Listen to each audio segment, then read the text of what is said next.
Hello folks, today the topic would be around JSON. You would have seen the people who are doing a lot of API based automation, who are using REST APIs, would have seen whenever you are doing whenever you are using HTTP methods like GET, POT, POST, you would have received a JSON response from the server. So JSON stands for JavaScript Object Notation. It's kind of a lightweight format for storing and transporting data, and it's pretty easy to understand and it's easy to use also. I'll show you how it looks. So under we have something like JSON data type. So JSON supports multiple data types. I'll show you, so these things would be more clear in the upcoming slides. I've put the screenshot of JSON object as well as the JSON array, what is the difference between the two. So JSON data types, usually you can store string, number, another JSON object I'll show you. It could array, boolean like true, false, and null. So JSON object. So JSON object is usually, if you can see in the image, I can probably zoom and show you.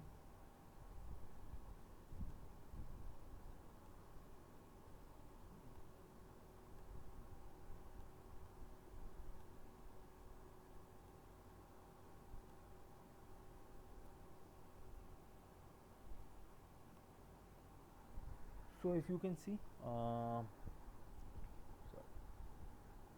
so if you can see, how does this look? So usually JSON object would start with curly braces. It would start with curly braces, and it's like a, usually you will see a key value pair kind of a, you will see key value pairs like ID, and there is a number like 100. So another important thing to note is all the keys in a JSON object should be string, and values can be either number, or it can be of any of the data type, the JSON data types which we earlier discussed. It could be a number, it could be a string, here string, it could be an array, it could be itself it could itself be a JSON object, it could be boolean like true and false. So this way you can see, I've written it over here. All the keys should be string. The values can be of any valid JSON type, and key and value should be separated by colon. So you can see here ID is the key and it's separated by a colon, and you have a number, and the key value pair should be separated by a comma. So you are seeing here we are separating it by the comma. So this is a JSON object. So let me show you what is JSON array.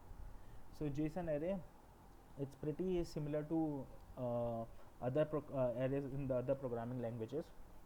So it's usually starts with a square braces. So let me just do but little bit. So you can see it start with square braces, it start with square brackets, and what you can see it could contain. So this array can be of any JSON data type. It could be, in this case it's a JSON object. So because a JSON, as I told earlier, a JSON object starts with curly braces. You can see curly braces it starts with. So there are three, you can see kind of each JSON object would become a row in the data table. So I'll show you.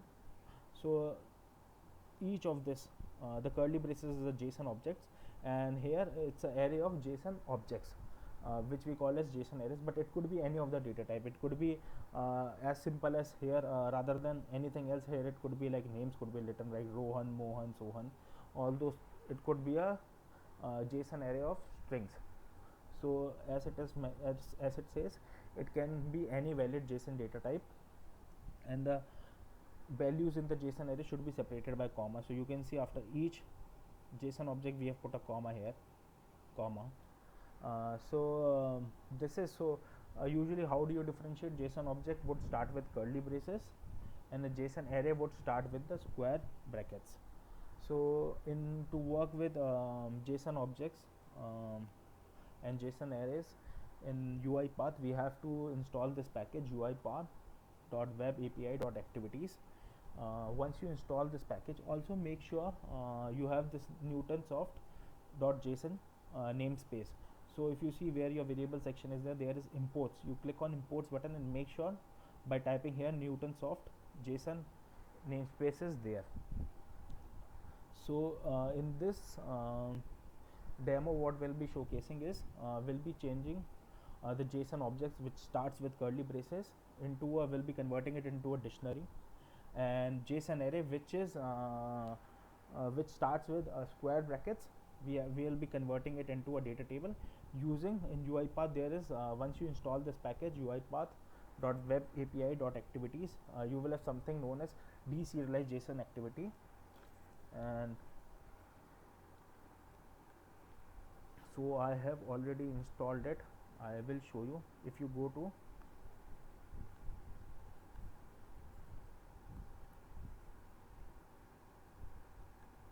let me just chalk it. So if you go to programming, you go to JSON. Under JSON you will see something like known as deserialized JSON and deserialized JSON array. So we'll be using deserialized JSON itself, and we'll be operating it over the JSON object also, and we'll be operating it over the JSON array also. So we won't be using this deserialized JSON array to operate. I'll show you how we can easily operate using this single activity on JSON object as well as JSON array. So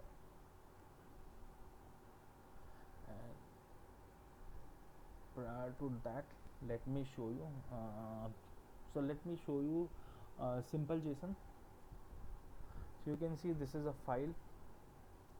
It has, as I showed in the screenshot, it has ID which is 100, it has name, email, role, RP developer, hobbies which is an array, and an active which is boolean. So I'll be parsing this JSON which is a, as you see, it's a JSON object because it's starting with the curly braces.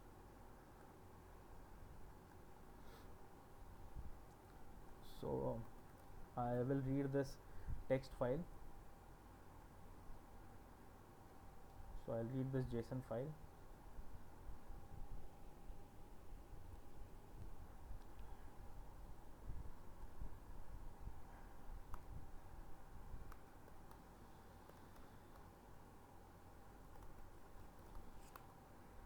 So I'm just saying it as JSON object string. It is of type string. And what I'll be in deserialized JSON, I'll be passing this string. After reading the JSON file, I'll be passing here in JSON string. I'm passing that JSON object string, the variable which created, and here rather than using this data type, we'll be changing it since it's a JSON. So just remember, if it's a JSON object, it will be converted into dictionary. If it's a JSON array, it will be converted into a data table. So let me just take a dictionary, system.collections.generic,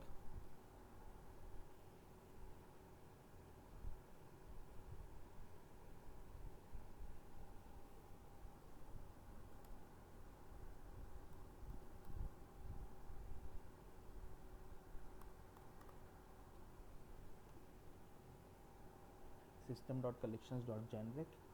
Here I have to select dictionary, and in this case, as I told you earlier, all the keys in a JSON object are of type string only, but values can be of any type. It could be array, it could be a JSON objects itself, it could be boolean, it could be number, it could be string. So in that case, what we'll be doing, we'll storing object, because as you know, object can store multiple different data types. So I'm changing this data type to a dictionary of string and object. And let me create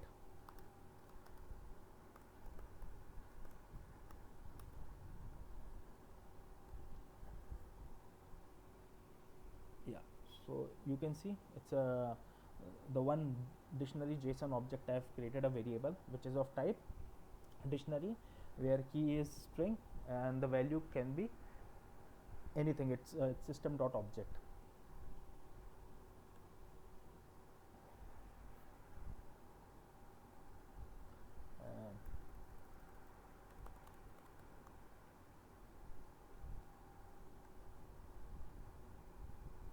So since it's a dictionary,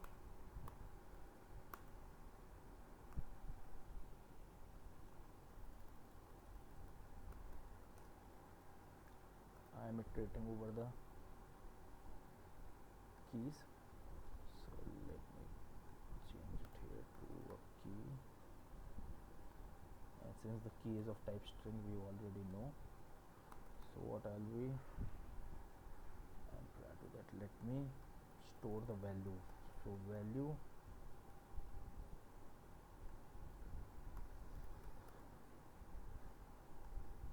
so here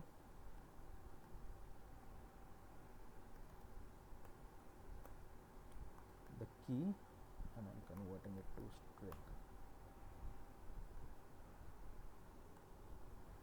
So here you can see, so we will display key as well as the corresponding value.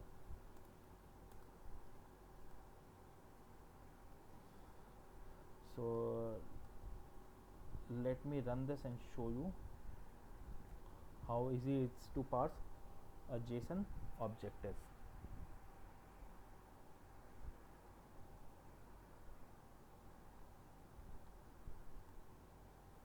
So you can see in the output, you can see ID is the key, value is 100, name is the key, value is Devashish Nigam, email Devashish, which is again a string, the role RPA developer, which is again a string, hobbies is an array, you can see array of string, cricket, badminton, and active, which is a boolean, it's true. So important thing probably I want to highlight over here is, if you see this JSON file here, usually in JSON we'll write a boolean like true, false as lowercase t, everything is lowercase, false everything is lowercase, but in but if you see in UiPath, the boolean is something like the t is uppercase, in false also f is uppercase. So usually using this activity, we need not worry about this thing, automatically this deserialized JSON activity handles this transformation. So this I have shown you where I have converted a JSON object which starts with which starts with curly braces. I have converted into a dictionary. Now I will show you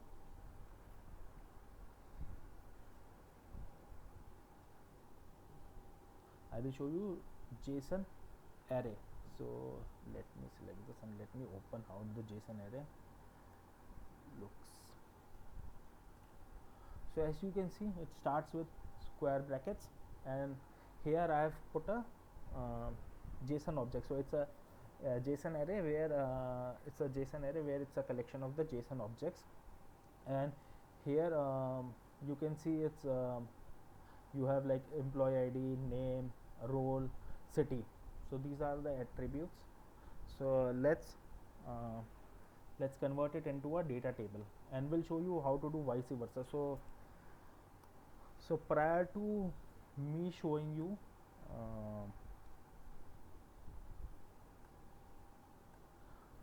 like parsing of the JSON array, let me show you, since I have deserialized it. So deserialization, as here I have told you, deserialization means JSON object I have converted into dictionary using a deserialized JSON activity.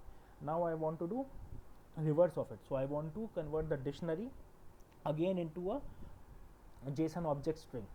So let me show you how do we do this.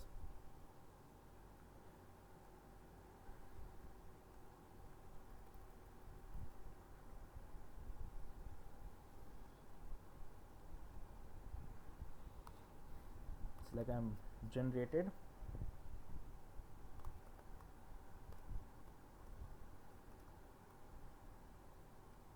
I have created a variable generated JSON object string which is of type string, and I'll convert this dictionary back. So here as I told you, we have to make sure that Newtonsoft .json namespace, which we have to make sure it's there, imported. We have to then use JSON convert, and we are converting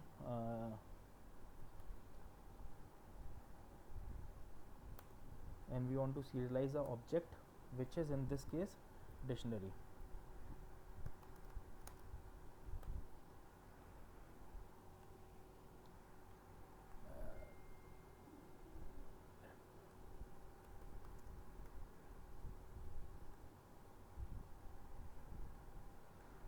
I'm just putting as one, though it's not required. There is no warning in it, but just it will come in a different color, in a yellow color. So it's pretty easy for us to see it in the output. That's why I'm doing that. But there's nothing. We can keep it as info level also, the default logging level. Let me run it.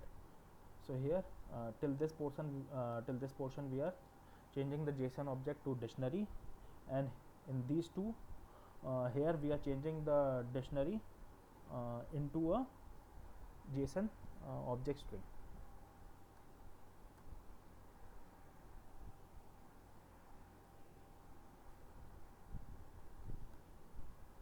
So you can see the same thing. What we it's a similar like ID 100 name. So it has converted it into a JSON object. Let me take a new sequence. Here I'll try to show you.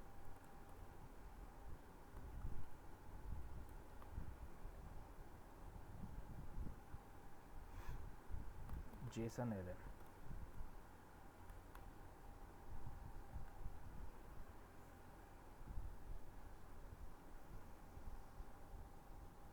So I'll do read text file. Here I'm taking the JSON array response. As I showed you, it starts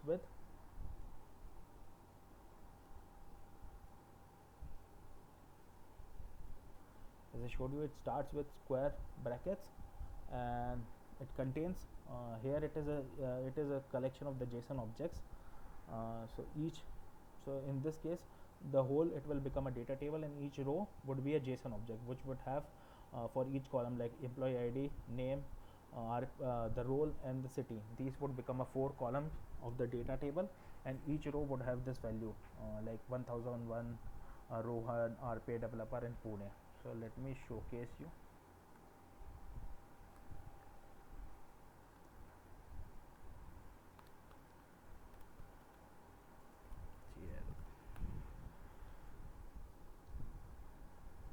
I'll still be using the deserialized JSON activity.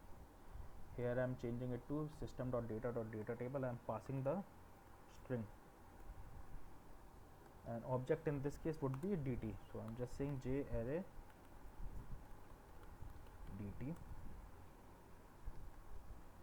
You see it's a data table, and this is the output from the read text file. So now let me output the data table. So I'm using output data table, converting the data table into string.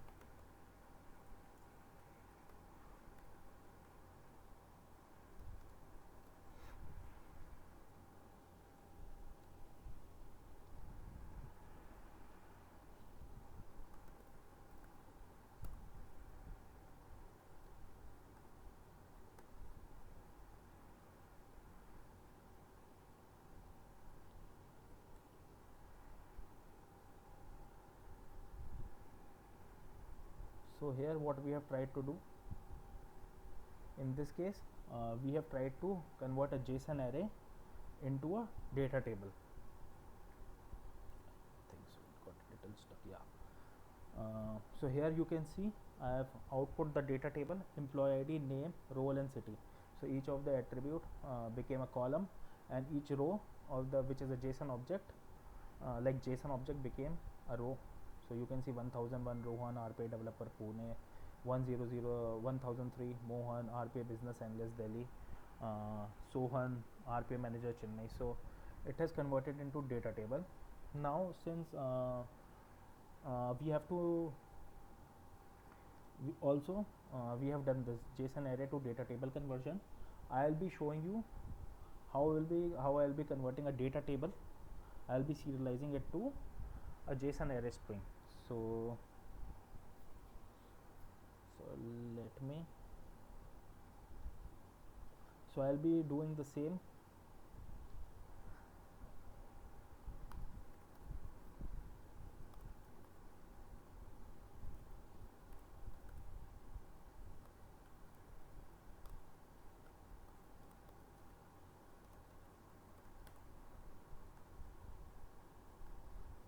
So the same, the way we did that, newtonsoft dot json convert serialize object. In this case we are serializing the data table, so jarray dt, and let me log this.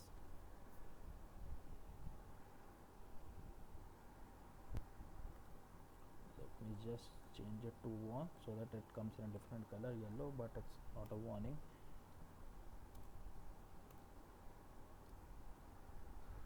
Let me run the process.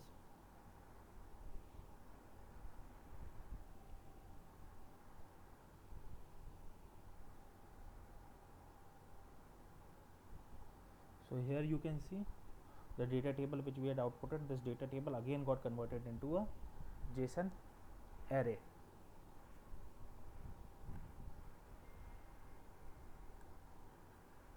So this is how we handle JSON array as well as JSON objects. Let me quickly show you one thing also. I can where you can run into issues. Let me, so there is one, I've just created a complicated JSON just to cover all the scenarios. So in this case, as I told you, null. So in certain times, if I just, so you can see here it's a JSON object because it starts with curly braces, but you have this array over here, array of number, which is 1 2 3. Then you have a boolean value, you have like color, which is again a string. Then you have something like a null key, but here the value is actually null. So in case when we are parsing it, I'll show you, it will throw error, object reference null. And here we have shown number, and in this case it's you can see object key is actually again a curly braces, so it's a JSON object. So here inside a JSON, there is the outer JSON object, and that JSON object contains multiple data types. Here is array, boolean, string, null, number, then JSON object itself, and again string here. So let me try to parse it and show you. So actually it will throw error. I'll show you how to handle that, this kind of a edge case scenario. So let me select this complicated response JSON, which is actually JSON object, which I just showed you. And if I run it, it will actually throw error. Why? Let me just disable these because they are not. So the portion is here, it will throw error. So here itself it will, when it's assigning a value, where we are saying this particular key, the null key, try to store the value, but since the value would be a null variable, like value will have a null, it will throw an exception. Let me run it and show you.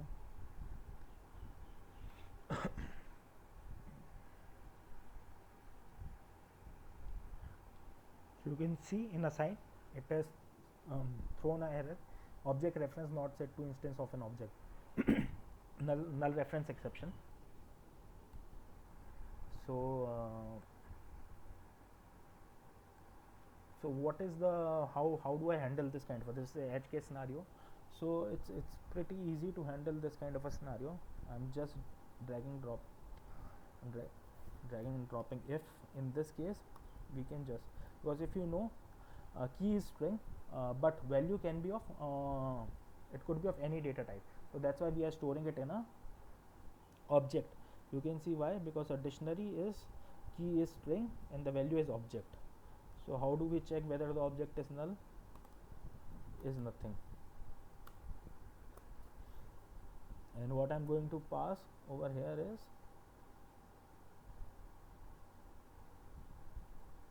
the same expression.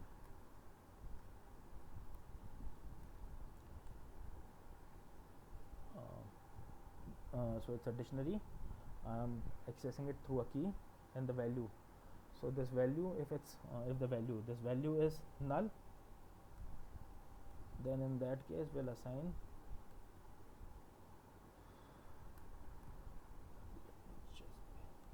let's say we will assign something like NA, not available. And if you see this, it won't throw an error.